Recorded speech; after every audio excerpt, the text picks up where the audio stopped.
बहुत समय पहले की बात है। किसी जंगल में एक खरगोश अपने परिवार के साथ रहता था। खरगोश जहाँ रहता था वहाँ आसपास बड़े जानवरों की संख्या ज़्यादा थी। खरगोश और उसका परिवार हमेशा इस बात से डरे हुए रहते थे कि कोई जानवर आकर उन्हें नुकसान न पहुँचा दे। उन्हें अपने घर के आसपास जरा सी भी हलचल सुनाई देती थी तो वो झट से अपने बिल में छुप जाया करते थे। दूसरे जानवरों का डर उन पर इस कदर हावी था कि उनकी आहट भर सुनकर उनमें से कुछ खरगोशों की डर से मौत हो जाती थी। यह सब देखकर खरगोश बड़ा परेशान रहता था। एक दिन घोड़ों का दल उनके घर के पास से गुजरा। घोड़ों की आवाज़ सुनकर सभी सहम गए और हमेशा की तरह अपने बिल में छुप गए।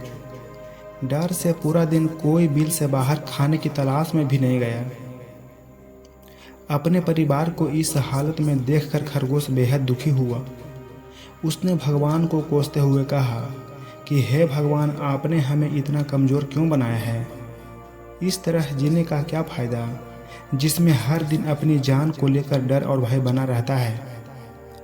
तभी सारे खरगोशों ने मिलकर फैसला किया कि हर समय डर और भय के चलते बिल में छुप कर रहने से अच्छा होगा कि सब मिलकर एक साथ अपना जीवन त्याग देते हैं।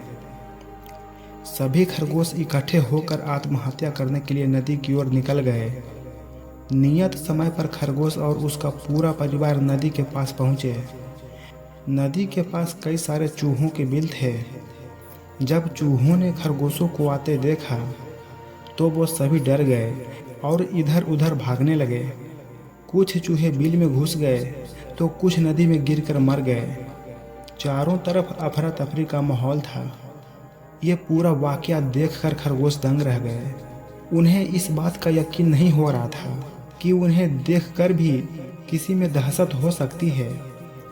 अब तक तो वह खुद को ही सबसे कमज़ोर प्राणी समझते थे और भगवान को दोष देते थे।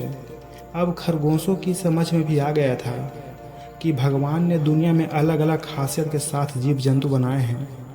जो जैसा है उसे वैसे ही स्वीकार करना चाहिए। अगर किसी में कमी है तो उसमें कुछ गुण भी है। हर किसी में एक जैसे गुण नहीं हो सकते। ये समझने के बाद खरगोश और उसका परिवार घर वापस लौट गए। दोस्तों, इस कहानी से हमें ये सीख मिलती है कि प्रकृति ने सभी को शक्तिशाली बनाया है। बस फर्क इतना है कि सभी अलग अलग क्षेत्र में अव्वल होते हैं। इसीलिए हमेशा कमजोरी से भागने की बजाय उसे ही अपनी ताकत बनाओ।